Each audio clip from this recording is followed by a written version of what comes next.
you, Kate, for filling in for our somewhat ailing president. Mike's feeling a little low today. So why do we create statues like us?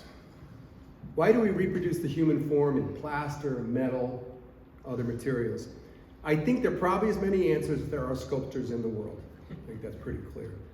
Earlier this year, I got to spend some time with Zenos in his studio, and consider you a friend, and it's exciting to have a friend who's a world-renowned sculptor. So I want to thank you for sharing me. Now, I will not be able to get into all the shades of gray that you love to look into, so I'm going to oversimplify. And I've already shown in my talk to escape any major faux pas, so thank you for looking at that. But your work is simply amazing, and I know that you're modest, but it's truly stunning. And I'm so glad to hear other projects are in the works that you continue to move forward with Rosalie, helping you push those forward. You've earned the label, the American Rodin, that was given to you at a Japanese art competition, and that's a heavy burden to carry, but I'm glad you're doing it. I'm glad you're doing it. So today I'm going to explore why we do this thing like make sculptures. And I'm going to explore that we do it because we want to express ourselves. We want to bring people together for conversation. We do it because sculptures teach history. They honor individual people as well as humanity as a whole. They bring out the best in individuals, and they bring out the best in our culture. Now, I'm going to start with the idea that sculpting is partially an expression of the creator. Back in kindergarten, I remember the visceral experience of building up and smushing back my clay in my hands, and the manipulation expressed my power and my presence in the world, even as a little kid. It seemed like I was even expressing self-love by creating these things and sharing them. And that's something I thought about when I first saw Jean-Léon Gérôme's Pygmalion and Galatea. Now, this is based on a motif taken from Ovid's Metamorphosis.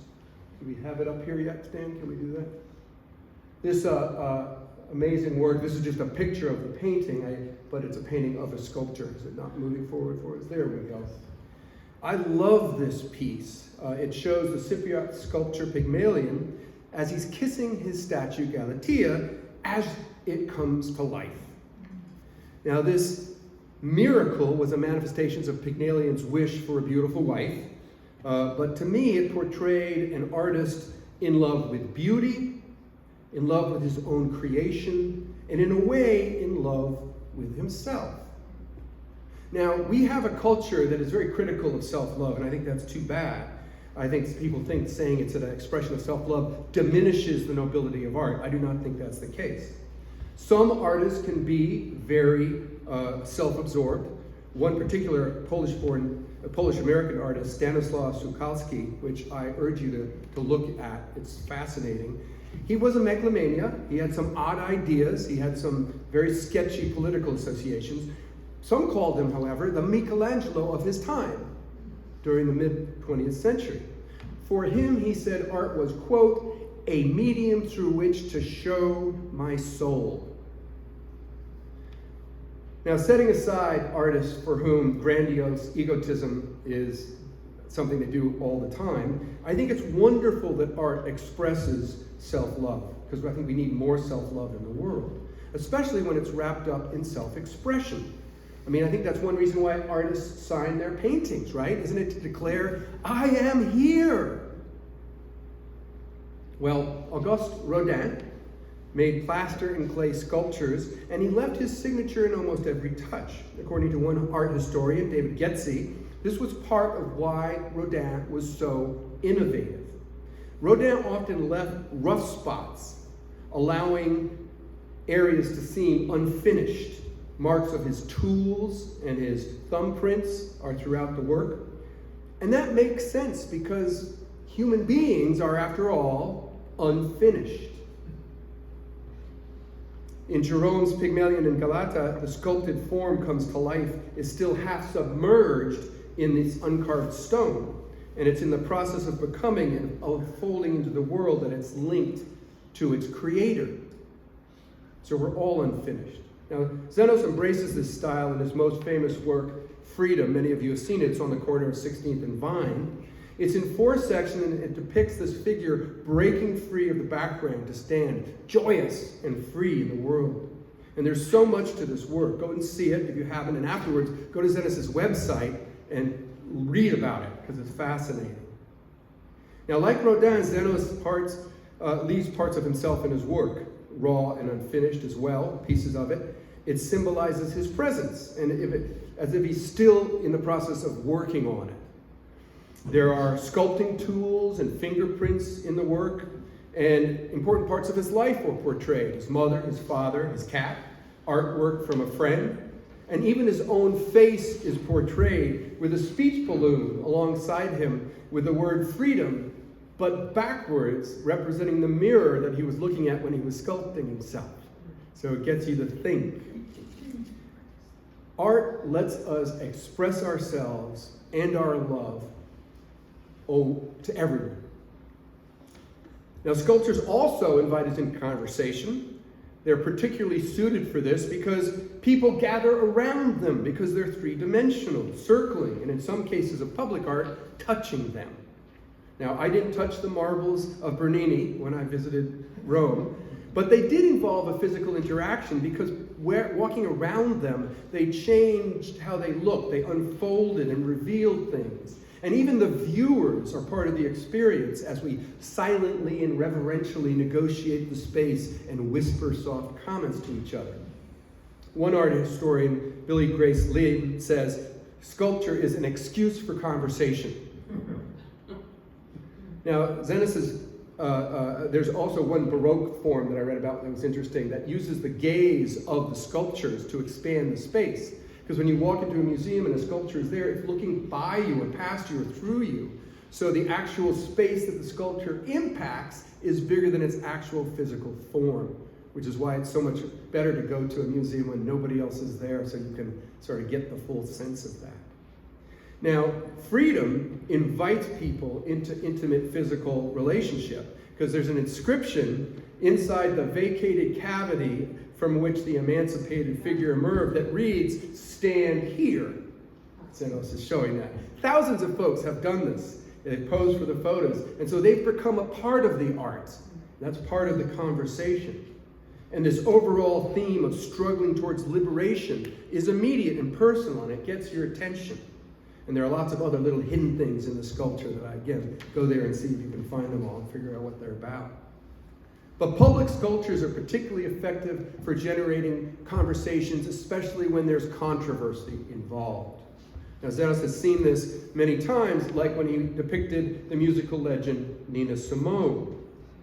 The process of bringing this 8-foot-tall Simone to her hometown in Tyrone, North Carolina, was contentious. There were issues of race and representation. Supposedly she hated her town and made it known, and so the town, some people were not fond of that. But Zenos welcomed this community conversation, and I think we have to do this in a more regularly and in a greater and more friendly manner, like it happened here. Because to make this sculpture fit more in as something that was welcomed, he suggests they make it less of a monument and more of a memorial. So he suggested that they take some of Simone's ashes and put them inside a bronze heart that was then incorporated in the installation. And this let the project move forward in a respectful manner. So today, the High Priestess of Souls sits a half block away from Owen's Pharmacy, the drugstore that Simone said she visited as a girl, quote, "to observe the mixture of indifference and disdain that I provoked in white customers." Though Tyrone is still deeply divided by race, the 2010 Memorial Dedication Day was described by one of the organizers as a great day of reconciliation. And if nothing else, it was a step in that direction. Zenos told the Raleigh News and Observer, "This was about bringing her back to her original home as healing." And in this case, he said, the work of art is a grave, in a sense, a bronze casket. So while Zenos valued the finished installation, I'm sure, I think you value more the conversation around it, the conversation that it provokes to help people work through differences via dialogue. Now, that's definitely related to the fact that we build statues like us because they teach history. We've had a lot of conversations over the recent years about how both the removal of Confederate statues and the construction of statues honoring Black Americans have occurred at the same time.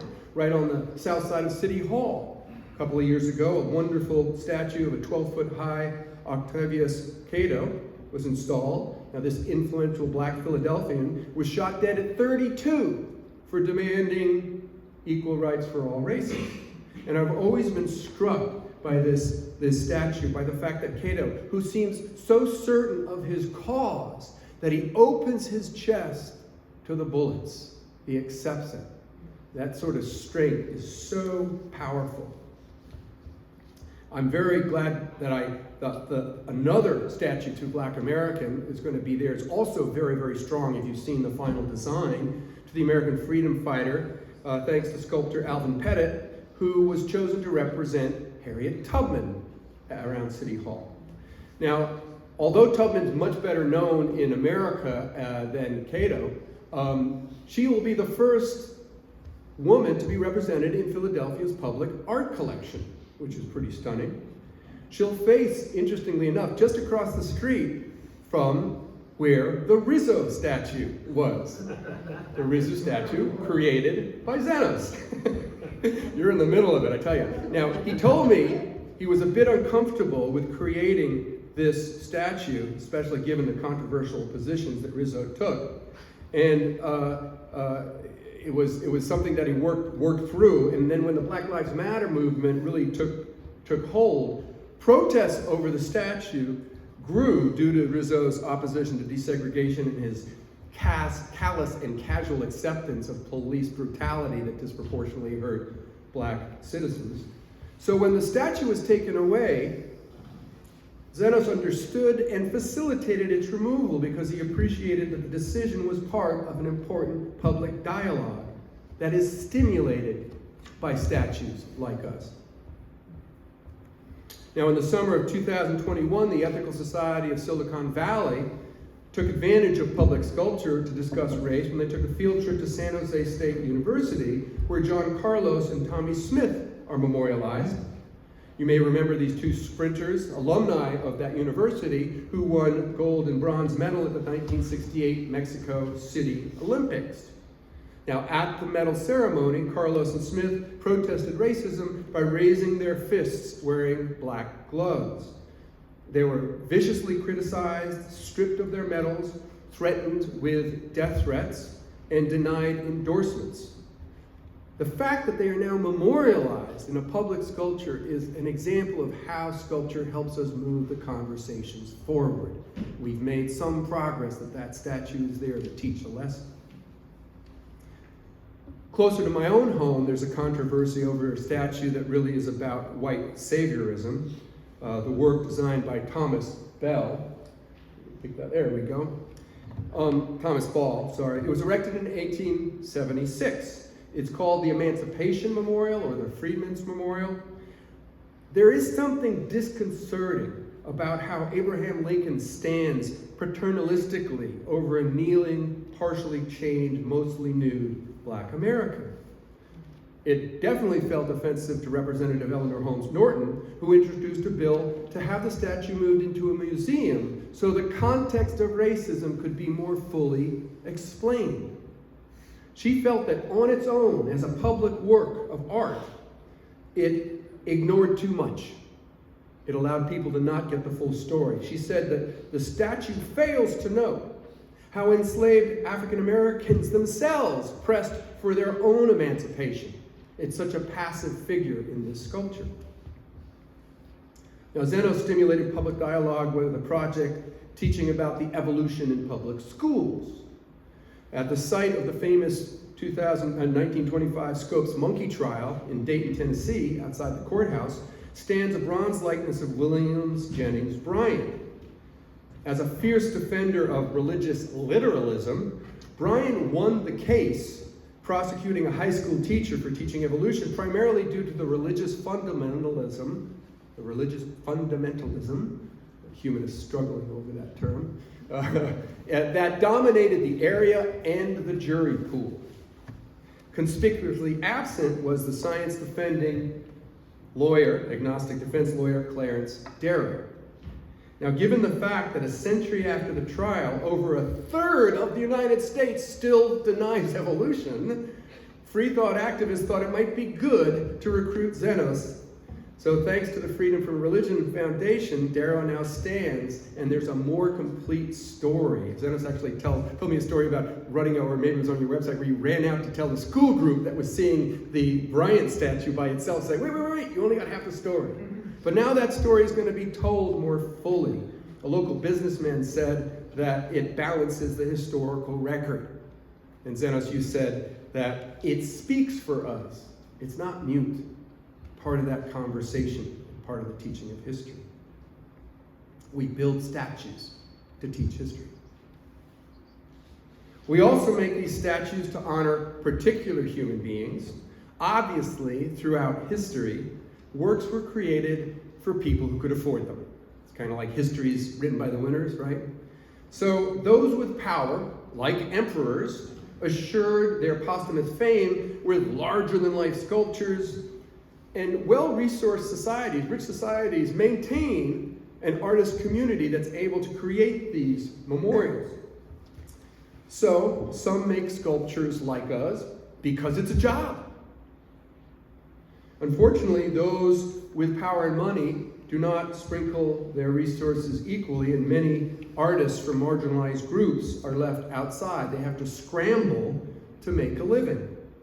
And that was part of Baltimore Ethical Society member and artist Kimberly Sheridan's presentation this summer. She talked about a group of 4 Black African-American women sculptors in a talk she titled Hidden Figures. Love the title. She explored the life of Edmonia Lewis, Augusta Savage, Elizabeth Catlett, and Joyce J. Scott. Now, while their work is powerful, often funding doesn't exist for them.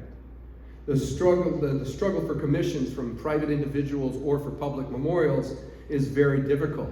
Now, this is Augusta Savage's sculpture called The Harp, and it was commissioned for the 1939 World's Fair. But very few works from these 4 women still exist because the funding wasn't there for them. But today, I want to focus on statues of no one in particular. And that's because I think they best express humanists' attempt to honor human beings in general, our species. They did, though, by being loyal to humanism's emphasis on study and observation and the scientific method, and medicine for that matter. They had to study the human form by going to the body. It led many artists and sculptors to steal corpses. You may know that Leonardo da Vinci paid grave robbers, that's the story, for cadavers so that he could look at them and study them and work on them. There are also stories about how in the 1490s, a 17-year-old Michelangelo defied the law and church policy by sneaking into a monastery's mortuary to dissect corpses himself. Actually, Michelangelo inspired Zenos to go study corpses at the University of Pennsylvania. No, thank you. My artistic urges don't bring me that far. But this is hands-on study, which is really the basis of humanism. It's real. You got to get your hands dirty. Now, the sculptor Stanislaw Sulkowski that I mentioned earlier took the study of the human body to an extreme form because when his father died in a car accident, he ran to the scene and carried his father to the morgue and asked the morgue for permission to dissect his own father. He explained to the officials there that he wanted this to honor him. And later in life, in an interview, he said that, "My father taught me about the body." Now, I don't know if the sculptors of antiquity of Greece and Rome studied cadavers, because I think things were deteriorated more quickly. They didn't have modern morgues. But the ability to represent the human form suggested to me that it wasn't about individual people. Usually those were about generic artists, generic athletes, generic statesmen. One particular sculptor named Praxiteles,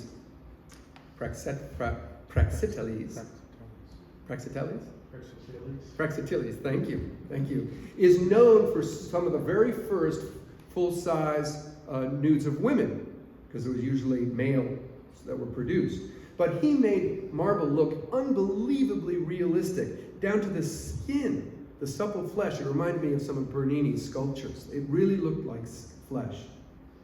Now, Greek and Roman artists were praised by portraying a raw physicality, and motion was very important to the Greek sculptors and Roman sculptors. Many sculptures, like the Spear Holder by Doryphorus. I have the wrong accent on each syllable every time I say this. There's my classical non-training. Standing in a position known as, can we get the contrapposto position? There we go. It shows sort of on one leg, and they studied this so much to see how it looks when individuals shift their weight from one side to the other. And it demonstrates a real understanding of muscles and bones and physics and biology. And it's particularly true in representations of warriors in pose or athletes in motion. Myron's discus thrower, there's an easy name, Myron's discus thrower, portrays this twisted body, coiled and ready to release in extremely realistic manner. One commentator called it perfect balance and the essence of action. Another well-known artist, Phidias,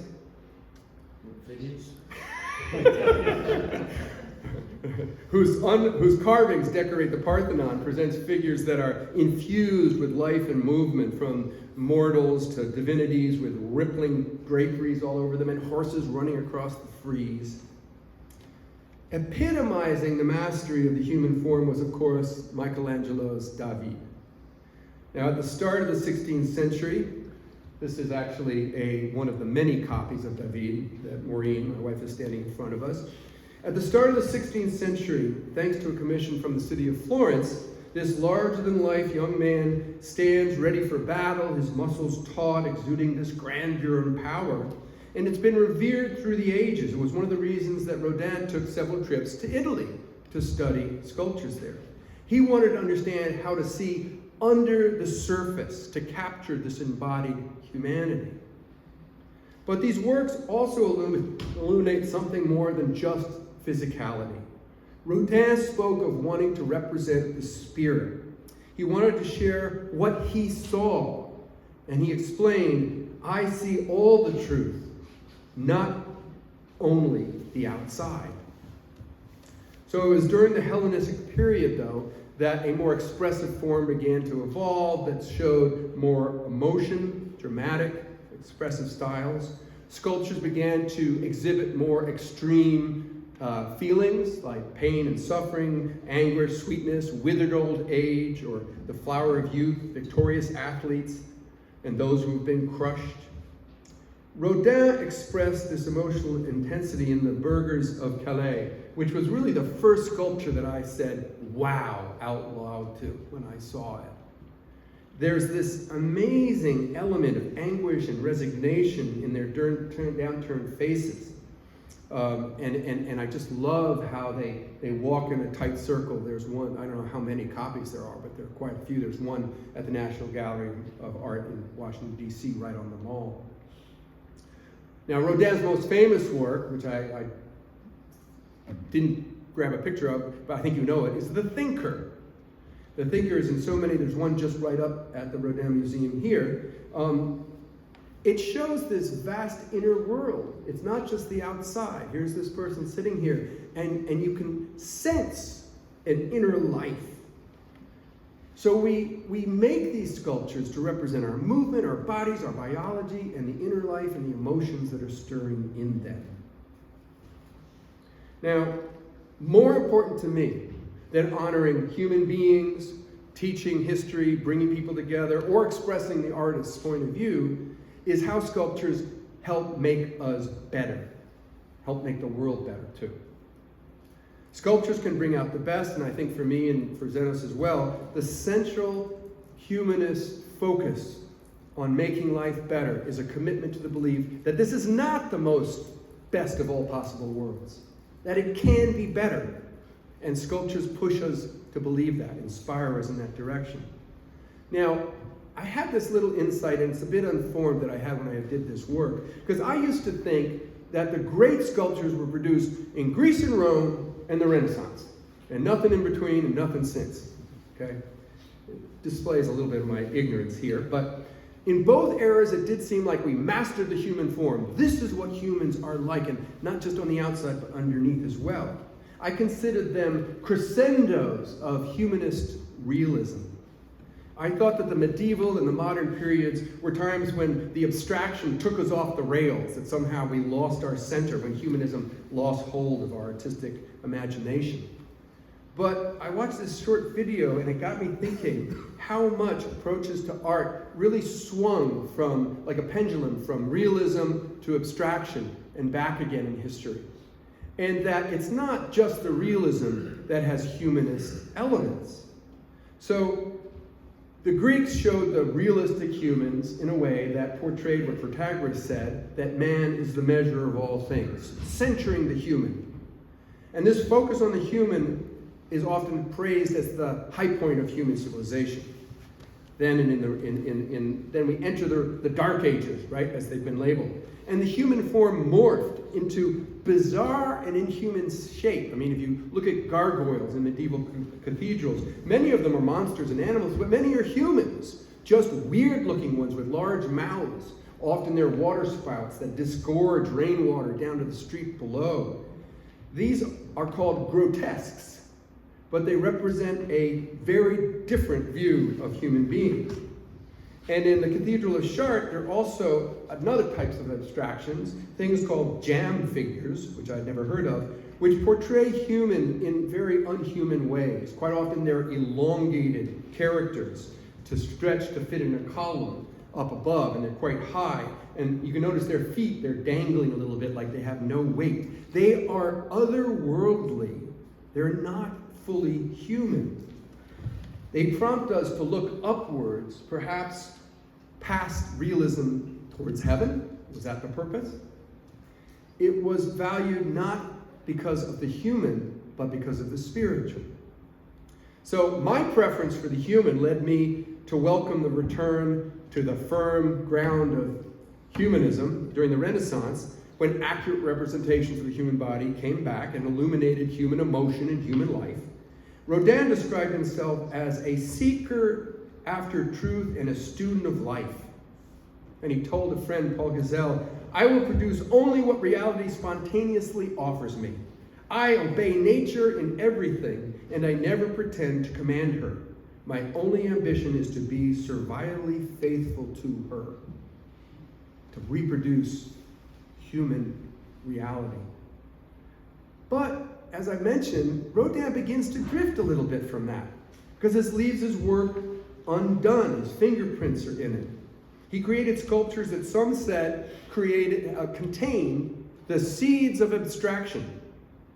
So rather than smooth surfaces, they often have what David Getty describes as fragmentation of the body, fractured surfaces. So I wondered, is this a preview of like cubism, where we're beginning to break the body into pieces, into different angles, abandoning the centering of the human? Is it a cry of brokenness for humanity that became even more common in the 20th century? Those of you who know the work of Giacometti know the elongated figures that he has that look more like aliens than athletes, far from the Greek athletes. They portray distorted, deformed, stretched and twisted bodies that perhaps represent the brutality of the modern age. Because he grew up and witnessed World War I, World War II, the devastation of Europe.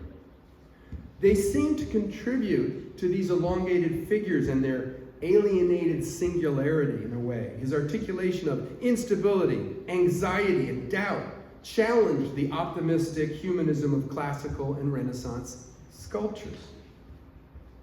But then I began to put together the abstraction of the jam fingers and the Giacometti sculptures and think, do both indicate a cry saying, the world is broken, we got to look elsewhere, we got to change things, we got to stretch things, manipulate them.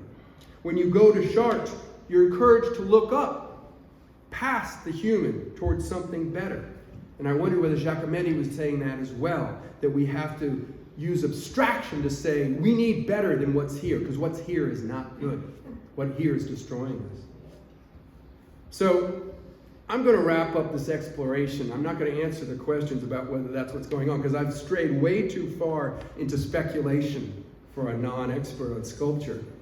Maybe I'll say that I'm modeling Rodin and Zenos by saying, I'll leave this unfinished. I'll leave some raw spaces here. You can fill these in. We commit ourselves to statues for many reasons: to express ourselves, to bring us together, to teach history, to honor individual people, to honor humanity, and to make the world and ourselves better. All of those are important. To conclude, I want to return to Zenos' sculpture Freedom, which really struck a chord in a lot of people, because we're born into a world emerging from this blank background of existence. Do we have a final one we can throw up there? Again, it's a picture of sorry, that's I will get to that one, leave that up there. But when you look at the Freedom statue, there's this blank background, and we come out of it, and we define ourselves by our own self-assertion. We break forward and we try to develop our own freedom. That's a big part of humanism, it's a big part of ethical culture. But we commit ourselves not simply to our own individual freedom as if that's an end in itself. We do so we are able to try to make the world a better place. We have to activate our imaginations to do this. Zenos has often quoted to me one of my favorite quotes from Einstein: imagination is more important than knowledge. But knowledge, of course, is important and central to humanism. We need them both. So the center of this work is actually a quote from Francis Bacon: yes. Knowledge is power. Knowledge is power. And this is a lovely inspired sculpture that says that. And you can talk to Zenos. He will hang out afterwards for conversation when the rest of us are finishing decorating the tree. But you can see Darwin on the left, Einstein on the right, and all the knowledge that's unfolding in this book of knowledge. So on this day that we're decorating our tree of knowledge with books, I want to say particularly the importance of study of the human form, observation, sculptures that are created out of dead and live human beings that offer both knowledge and imagination. It's also really nice that they bring people together for conversation. And like we were able to have at your house, like we're able to have after we're done today. Thank you for being here. Continue the conversation. And my goodness, support public sculpture. Thanks very much.